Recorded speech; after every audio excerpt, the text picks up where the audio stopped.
Do you spend hours in your head thinking about something that happened, could have happened, or might happen? Do you ask others what to do so you don't make a mistake? Welcome to the Playing It Safe podcast. I am Dr. Z, your host. I am a clinical psychologist, an author, and a person that is super passionate about sharing with you science-based skills to overcome any type of fear-based struggles. Who doesn't experience fear? Who doesn't play it safe? In this show, we will discuss how fear-based reactions happen in day-to-day life, how playing it safe behaviors look like, sound like, and feel like, how you can put into action solid tips from behavioral science to get unstuck from worries, fears, obsessions, and anxieties, and how you can start doing what works, what matters, and what you care about. Behavioral science doesn't have to be boring. Thanks for listening, and let's get started.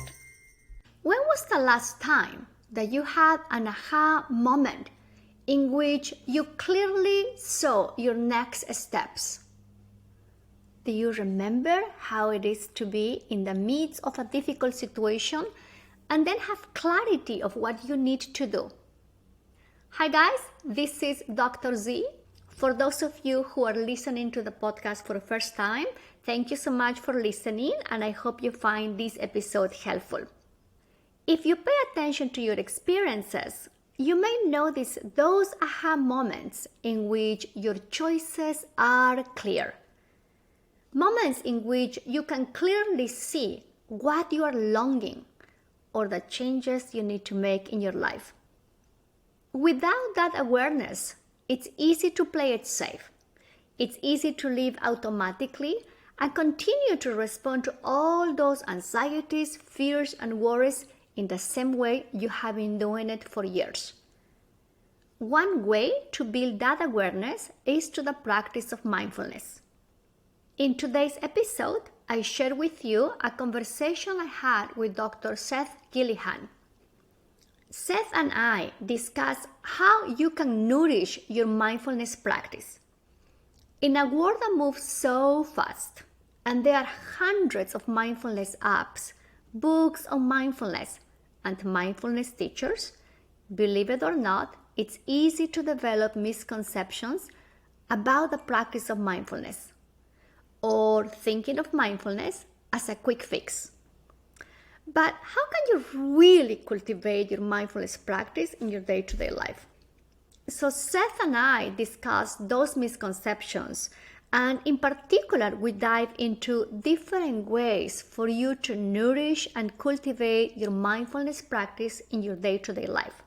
In this conversation, you will hear tips on how to approach mindfulness with a beginner's mind, the intersection of Christianity and mindfulness, how to use movement as a way to practice mindfulness, how to bring yourself back to the present when your mind is wandering, the intersection of cognitive behavior therapy and mindfulness, and how to coach yourself to recognize thoughts as thoughts versus getting consumed with them. I also want to remind you that on Wednesday, August 2nd, at 9 a.m. Pacific time, I am giving a workshop on how to navigate big fear-based emotions in the moment. Let's face it, life gives you plenty of reasons to get anxious, scared, fearful, or worried. And while it's natural to feel all those emotions, sometimes it can feel like your anxious feelings are taking over. And it's uncomfortable to feel that your mind is spinning out of control and dictating quickly your actions. In this workshop, you will learn core skills to take charge of those anxious feelings and start living the life you want.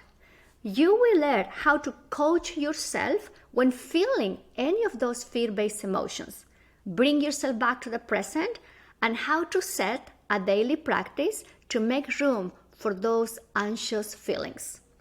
I hope you can join me, and to register, you need to go to the website courses.thisisdrz.com. That is www.courses.thisisdrz.com. You can also go to my website This is drzee.com and select the option workshops from the menu and register there. Hope you enjoy my conversation with Seth, and I hope I will see you on the webinar on August 2nd. And I wish you a great week. Bye-bye. How did you navigate through that? And I'm thinking more about people who are listening to us who maybe are skeptical on the edge of looking at the benefits of mindfulness. Yeah. One thing that I was reminded of, I remember sitting at this table probably in 2008, and that we were sitting, it was a group of grad students having lunch with someone very well known in the mindfulness world as a psychologist. And my memory is this person said, we can go around and talk about, do you have a mindfulness practice or a meditation practice?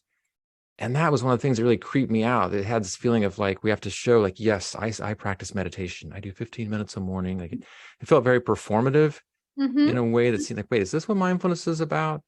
So, but what really pulled me in, I think, was it's another chapter from my life. I was working around the same time when I first kind of opened my mind or my heart to mindfulness practice. I was working so hard in this faculty position, trying to get grants, write papers, keep up with everything.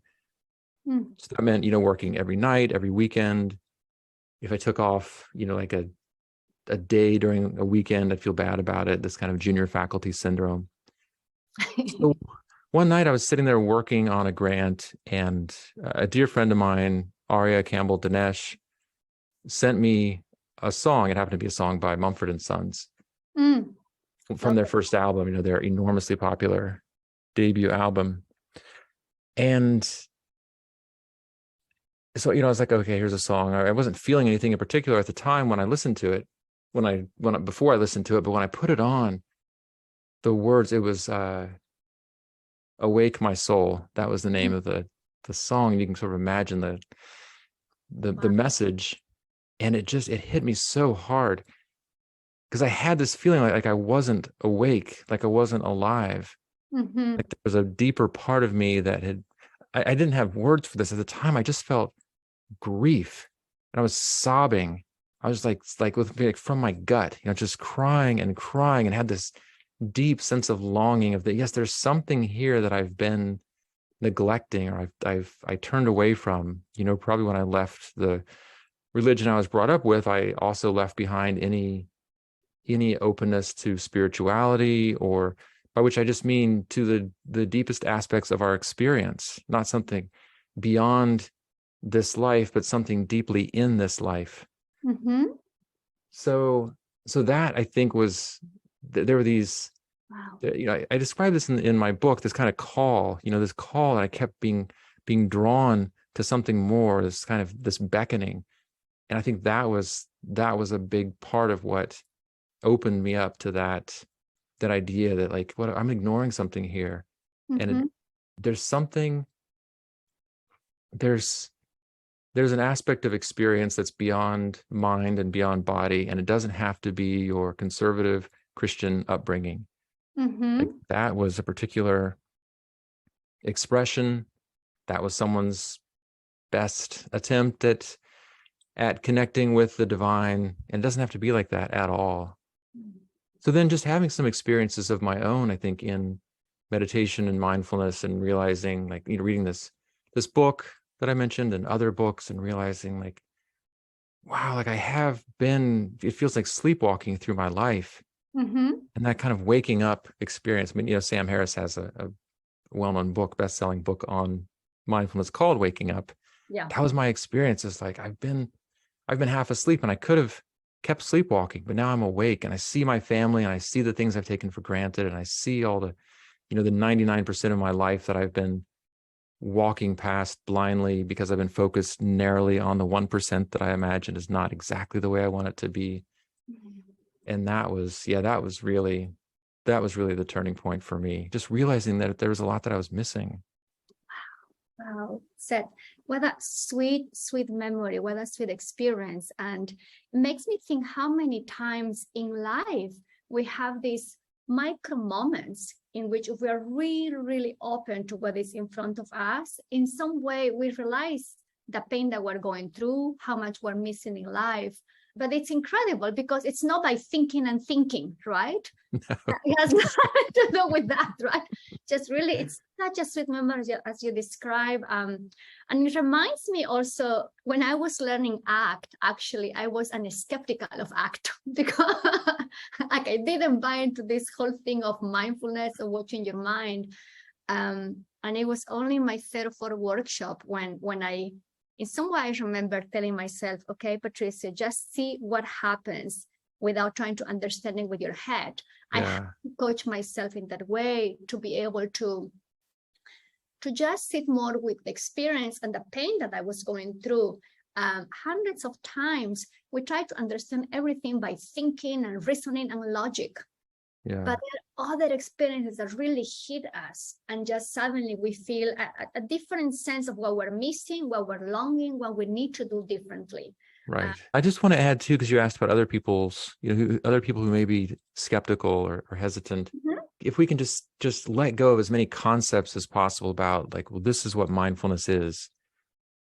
And instead just, if you think about what's most meaningful to you, are there moments in your life when you felt most connected to your experience? Mm-hmm. Or I used to have these moments where I'd feel like I wouldn't change a single thing about this moment. Not because it was necessarily the best ever, Mm-hmm. but just because there was a kind of acceptance and contentment in that moment. So I would allow, drop the label if it helps. Don't call it mindfulness, but there's this experience of being so close to your life, so close to what's happening. It's always available. Mm-hmm. And if we can drop our preconceived ideas and just let our life be what it is, to me, that's really what mindful presence is about. Mm-hmm. I think you're tapping into the essence of mindfulness in our life. And one way of building this awareness or nurturing that muscle is by having a formal practice of meditation. Sitting in a cushion 10 minutes a day or 1 hour if you want, or going to a silence retreat. But there is also ways of practicing mindfulness throughout your day. From the moment I open my eyes, as I get ready to start my day, as I prepare my breakfast, as I have this conversation, what will be your tips for people to tap into these moments of awareness and presence and being alive while they're moving through their day? Yeah. Get, trap into this busyness of the day. I know. Yeah, I think there are different moments where you can do this at any point, but I think it helps to have specific times when you practice to do it, so it's easier to remember. I think waking up is a great time to practice it, even before you put your feet on the floor, just to, instead of rushing, just jumping into the day, kind of thinking ahead, what's the next thing? I have to get there. I have to get moving. And we can end up starting the day from a place of disconnection from ourselves and from what's actually happening. So, before we even set up, we can just, take a couple of breaths and check in with ourselves, kind of join body and mind before we start moving our bodies. Speaking of moving our bodies, I had this experience this morning, this reminder. I went for a walk with a friend. He was walking to the train station, so I walked with him to the train station, and then I walked home. And on the way home, it was raining, and I was looking forward to, getting out of the rain, getting home. And I found myself walking quickly, and not only walking quickly, but it had this feeling that I was trying to be ahead of where I was. And it felt like there was this shadow me that was like half a step in front of me that I kept trying to catch. And then I realized, like, I'm not going to catch up to where I'm not. I'm only ever going to be where I am. And so that simple shift brought me back to, like, you're right here, Seth, you're right here. Like the foot that's stepping right now, that's the only foot that's moving. And now the other one is moving. And I didn't necessarily slow down, but I wasn't trying to go faster than I was going. Mm-hmm. So those, if we can maybe pick a time in our day when we just allow things to take as long as they take, allow ourselves to be in the moment, and with just a moment's awareness. Again, I keep coming back to this idea of we're coming home to ourselves. Just come home to yourself. You're right here. You're only in the present. Your body's in the present. Your spirit's in the present. Your thoughts are happening in the present. To just rejoin mind and body. One other one that I like is making dinner, because I make dinner every evening, and just being in that experience, if I'm chopping vegetables, if I'm filling water, I'm continually amazed at what it does. If my mind maybe is a little bit like I'm feeling a little bit amped up from the day, or maybe feeling pressed for time, just to be in the experience, like not to, okay, I'm gonna turn this into a vegetable chopping meditation. Like, it's nothing precious like that. It's just, all right, you're chopping vegetables and feeling, the rocking of the knife, or feeling what water actually feels like when you're washing something. It just changes things in a way that's, I think, hard to describe, but I invite people to try it out. Those are beautiful suggestions. I love them. Sometimes in these mundane activities, there is so much richness of the experience, right? Yeah. I was smiling as you were talking about cooking, because I have this very interesting relationship with cooking. I don't see myself as a good cook, and it's quite stressful for me. But this weekend I was painting, and I find it so revitalizing, and I was present when moving my arm and looking at the colors and looking at the paint. And then the thought that popped in my mind was, painting is not as stressful as cooking. For me. And I think the idea here is to find those moments to be present, even though the mind may take us away, or the mind may judge the activity, right?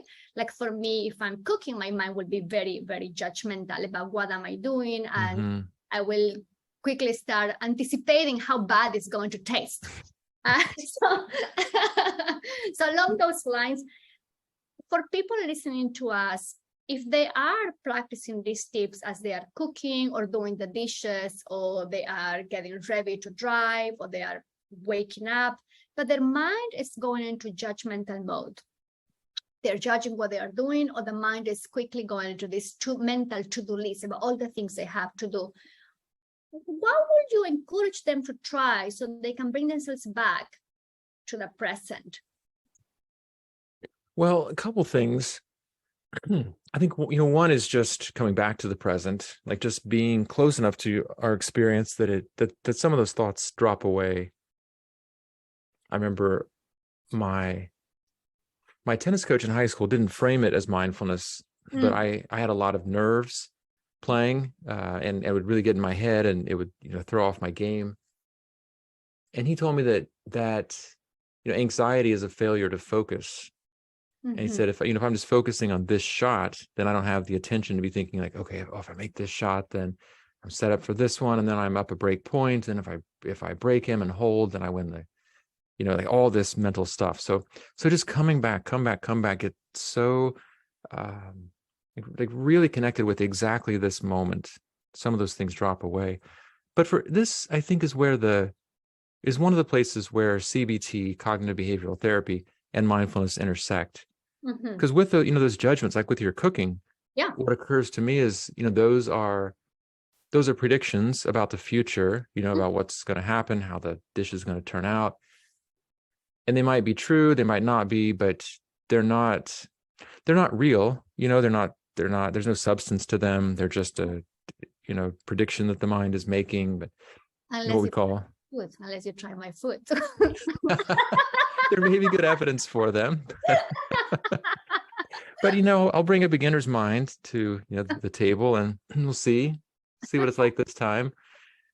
I mean, it's a good point. We wouldn't want to BS ourselves and say like, no, it's going to be amazing. It's going to be the best thing I've ever tasted. But maybe to have some openness to it, to hold those thoughts a little more lightly, to recognize like, all right, it's fortune telling. It's the mind is looking into the future and saying like, this is how it's going to go, and it might be true, but it's just a fantasy at this point. And so just recognizing that as a thought, as you know, that can just transform our relationship with that mental event. Like, oh, it's not that I'm reading something true about the world. Like there's like this event has already happened and somebody's reporting on it. It's a guess that the mind is making about the future. And when I recognize like, oh, that's a thought, that's a story about how things might turn out, then I'm not necessarily as attached to that thought. And then I can examine it. Like, is there evidence for it? Yes, it turns out there's a lot of evidence in this case that things might go badly, but maybe you're trying out some new things, or you're trying something that you're more comfortable with, or someone's working with you on the recipe. I don't know, but whatever, often what's happening is we're having those types of predictions about things that actually we're good at, or there's no strong evidence that things are going to go badly. So I think mindfulness can help us to be aware of those thoughts, and then we can use more of the cognitive technique to, well, let's take a look at this. Is it the only way things could go, or is there a more realistic alternative? One of the things that mindfulness has bring to me, among many things, has been non-attachment to how things supposed to be, right? Because goodness, yeah. Right, cooking, for example, of course, I want the food to taste delicious. I want it to taste yummy. And sometimes that happens, maybe 30% of the time. But I think that when my mind is going into this fortune telling, this disaster forecaster, I just check with myself, what am I really pursuing here? Is it the process or is it how things supposed to be, the goal, right? Yeah. Because we don't know. I don't know how the dish is going to taste. But right. I am cooking because I am trying to be more invested in the process of. So I think I didn't know that until I start practicing mindfulness that helped me to check, what am I really attached? What am I really chasing here? Yeah. And I'm curious, how is for you that in terms of non-attachment to the ideas of who we are, no attachment to how things supposed to be? Right. How do you see that connection with mindfulness practices? Oh, yeah. Well, it's so key.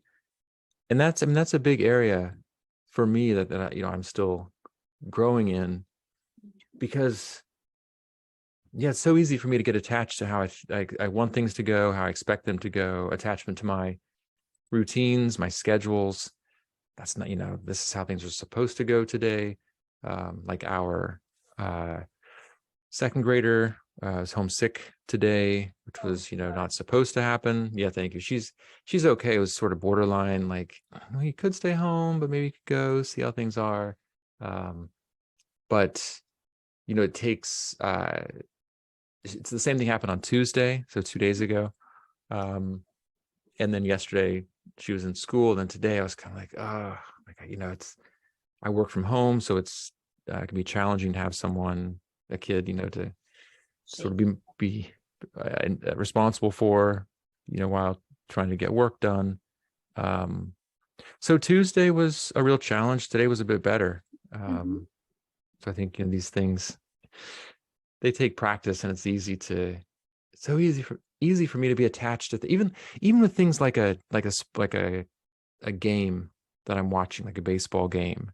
I have this idea of like, oh, they've got, my team has bases loaded, no outs, they're down 1 run. This is going to be great. And then next thing I know, like somebody strikes out, and then there's a double play, and they're still down 1 run, and inning's over. I'm like, oh, like it wasn't supposed to go that way. But I'm learning to allow things to unfold. Like the way they're quote unquote supposed to go is just the way they go, because that's what happened. Or I think of it like the weather. The weather doesn't care about our forecasts. That's right.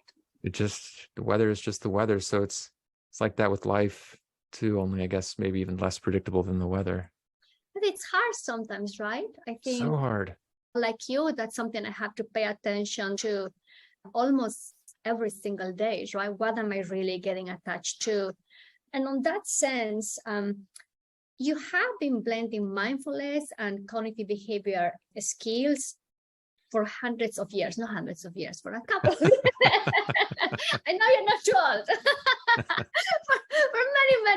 years, right? How do you see that intersection? If we can unpack this a little bit, if a person is dealing with rumination, with worry, with what if thoughts, what can they do in those moments? Yeah. Well, worry is an interesting one because the cognitive techniques that we use with other things aren't necessarily helpful because you can get in with the worry and ask about like, okay, so you normally do like, what's the thought? Well, like, what if I get sick before my talk tomorrow? Mm-hmm. Evidence for, talk about the evidence supporting that thought. Is there any evidence against it? Oh yeah, like I'm ignoring this other part. All right, so a more realistic alternative is like, I probably won't get sick, and even if I do, they can push back, push it back and reschedule.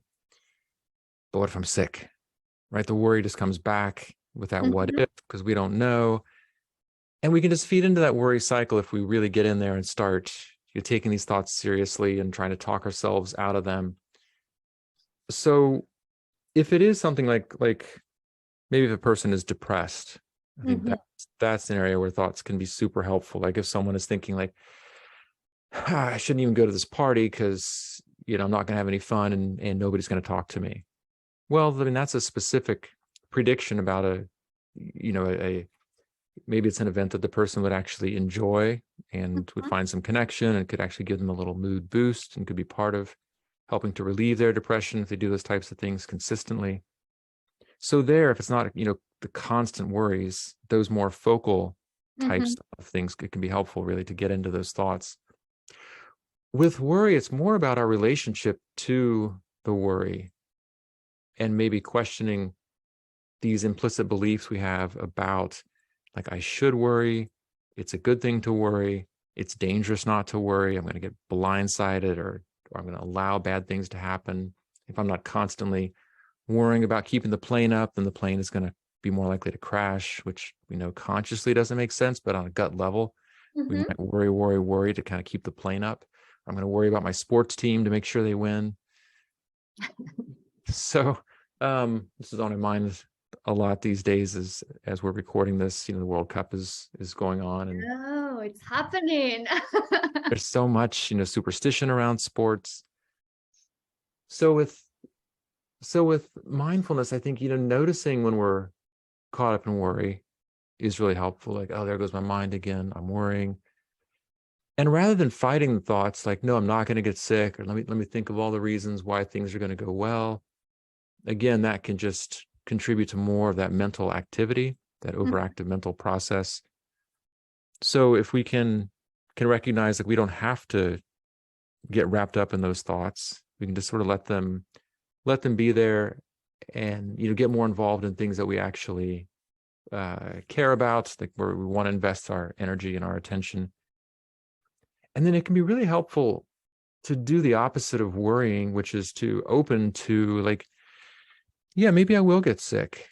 Maybe, I won't be able to go on my trip. I mean, instead of fighting those thoughts and trying to resist them, saying, yeah, that might happen. And starting to practice recognizing that ultimately our well-being isn't tied to things going the way that we want them to. That we can find, peace and contentment and equanimity even when we get sick, when we're disappointed, when we have traumatic experiences. Not that we don't care about those things or that we're indifferent to them, that they don't affect us.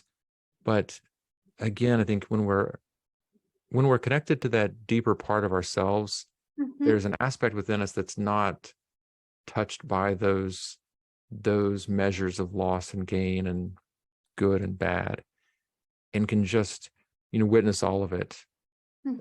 So I mean, I don't know your experience with this, Patricia, but I think it's a challenging point for a lot of people because it has this very strong echo of the type of thing you would hear, like everything happens for a reason, or this sort of Panglossian idea of like, well, whatever happens is the best of all possible worlds. And that's not what I'm talking about. It's not a kind of easy platitude, but it's more like, yeah, what's happening is really, really hard. And there's a part of you that can can still be okay, even when things are undeniably not okay. As you're talking, I'm nodding my head and I'm thinking about other aspects of mindfulness. And it's this ability to step back and becoming in some way the observer of all your experience. And now we talk about the self as a perspective, which is a little bit what you're describing. And I agree. I think it's very counterintuitive many times when you're trying to learn and cultivate that. Yeah. But I think there is something extremely powerful and transcendental in some way when you practice mindfulness, that even in the moments of feeling upset and disappointed and hurt, you are watching that you're going through that, not that you're dissociating, but you're watching, you're having those experiences, but somehow they don't define you. Yes. Right now, this sounds a little bit abstract and perhaps too much for people listening to us. I didn't know that until I start practicing mindfulness in different ways, right?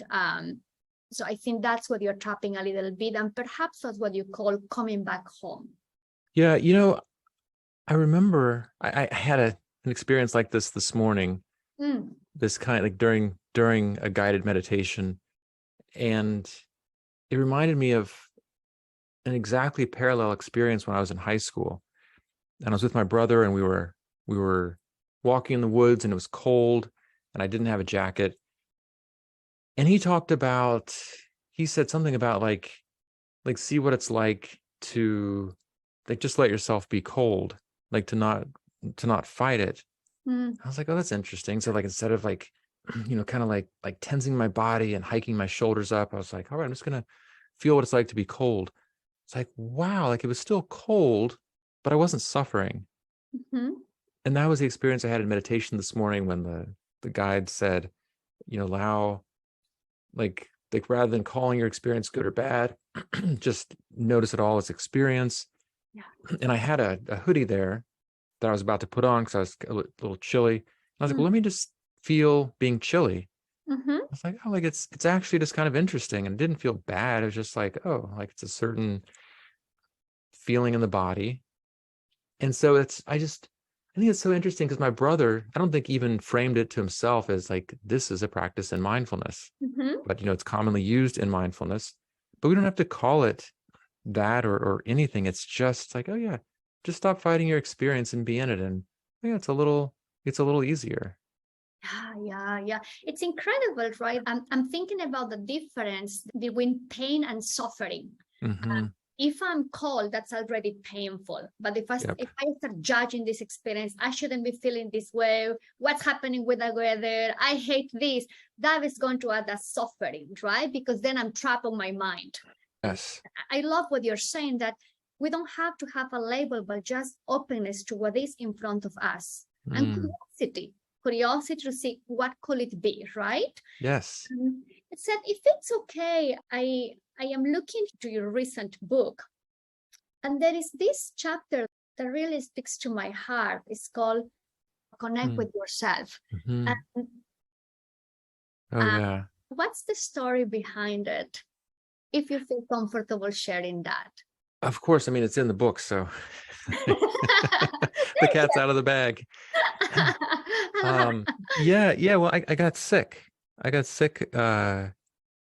Gosh, now probably 6, maybe even 7 years ago. And speaking of our idea of how things should go, that was definitely not my idea of how my life should go. I'd always been healthy, strong, athletic, active, energetic, and suddenly I had almost no energy, no stamina, couldn't really exercise beyond walking, and even then not very far. Sleep was terrible, and this long list of fairly non-specific symptoms. I felt like I didn't know myself anymore. Here I was, early 40s, and I was like, who is this guy? Like I would see myself and be like, at one point I lost 25 pounds, and I was just felt weak, felt like I was dying. I was like, I don't feel like I know myself. I feel like I'd lost myself. Not just like I feel sick. but like there was some, like on a deeper level, I had lost, that sense of just who you are. I think we take it for granted. We have a sense of I am me. And I didn't recognize this person that I'd become. And so that was, I described this incident in the chapter where I was at the beach with my family and, looking out at the horizon where the water met the sky, and, just feeling miserable. I was just, really exhausted and depressed. I went into a major depression, but it was embarrassing a little bit when I wrote it, but I think it's funny. It's a little embarrassing to say it now, but I'd seen the Disney movie Moana. Something, I loved that movie. Like I tend to like, the Disney, cartoon movies, and that's, I think, probably my favorite, more than Lion King. Oh boy. I know. Yeah, I mean, Oh boy. I know that's saying something. But there's the scene where Moana is singing. I don't think it gives anything away, but she's singing toward the end of the movie about how, like, this is not who you are. You know who you are. And that line came to me. I was like, yeah, this isn't you. Like, yes, you're going through some unspecified illness and you're depressed, but that doesn't, there's a you that's not defined by those things. And so in that moment, I just felt like it changed everything. That sense of like, oh, like I know who I am. It's not this, like, this is not the sum definition of me. And I've always loved being in the water. And so I went out into the water and started swimming, and the water was in the Atlantic. It was fairly cold, and I just felt so alive again, felt connected to myself. So I thought of it in a way of kind of a baptism, speaking of my religious roots, but it felt like a reawakening, like a reconnecting with myself. And it's not like I got out of the water and I was like, I mean, I did feel amazing when I got out. I felt strong, but it's not like I was cured mentally or physically, or well, but maybe on a spiritual level there was something that had shifted, and I think that really was an important kind of chapter in my beginning to recover. I'm smiling softly as you were talking, because I think often we don't realize that there's a part of us that longs, I don't know if it's long, but I think there is a part of us that in some ways is it's transcendental and needs to be nourished and cultivated. And it doesn't have to be necessarily through religion. I think it's a part of us that craves to have meaning and a deeper sense of connection, not only with the people we love, but with ourselves. And sometimes it's hard to tap to that because of all the noise that comes in our head. But it sounds like in that moment, you did have one of those moments of connecting with yourself in a very, very deeper level. Yes. It's interesting. I don't know, maybe a year or two before that incident, I had been speaking with people who had studied near-death experiences. And I had this very strong sense that there was a presence in the universe that wanted to be known. And that it seemed like that was what these experiences were tapping into. But what I came away, or I don't know if came away from is quite the right expression, but what I discovered through these experiences I was describing just now is also, or maybe instead, that there's a part of ourselves that really wants to be known. There's what I experience now or interpret now as like a part of the divine that we each carry within us that wants to know us and wants to be known and wants to be in connection with us. And that's really just kind of blowing my mind. That feeling of like when I felt alone, and I've even prayed in a kind of general sense to the powers that be. I because of my upbringing, I think I always had the experience that that force was out there, and like, oh, I felt like that's, so far away. Why are you far from me? Be close to me. But I realized like that, whatever that power or that presence is that I crave, it's, it's in a way, it's like closer than my own body. Like it's like, it feels like another layer of who I am. I feel like we've gone, speaking of transcendental, I think we've transcended by a bit the bounds of psychology, but it feels like this is, a big part of human experience that I think is often, I found is, missing in kind of mainstream psychology. And I think people are, I would use the word you used, I think we're longing for something that's deeper and that encompasses our full experience.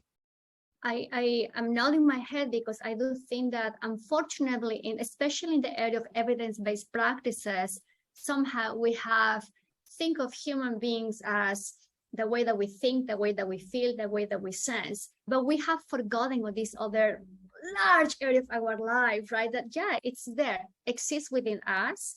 And sometimes it's not about that intervention, it's about the openness to life and to acknowledge this different sense of experiencing ourselves. So I hope that with this conversation, people listening to us can hear that, yes, we can practice evidence-based interventions, cognitive behavior therapy, acceptance and commitment therapy, and we can also acknowledge these multiple layers that we have as human beings.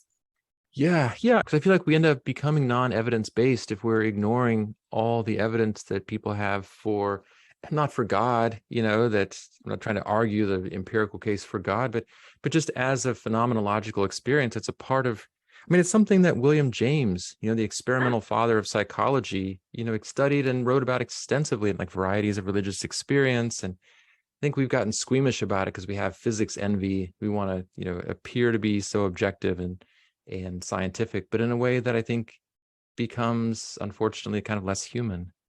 Seth, we're running out of time. So I just want to say once again, thank you so much for sharing all your wisdom, for your openness, and for the courage you have to talk about these things in this public format. So thank you from the bottom of my heart, desde el fondo del corazón. Well, thank you, Patricia. I always appreciate speaking with you. Thank you for your warmth and your enthusiasm and your humanity. Thanks for listening. If you like this episode, I will very much appreciate it if you will subscribe and share this podcast with your friends. And if you're feeling extra generous, I welcome a review on Apple Podcasts. Show notes of this episode are in the website playingitsafe.zone. Make sure to subscribe to my newsletter so you can receive more tips to stop all types of unworkable playing it safe actions. See you soon!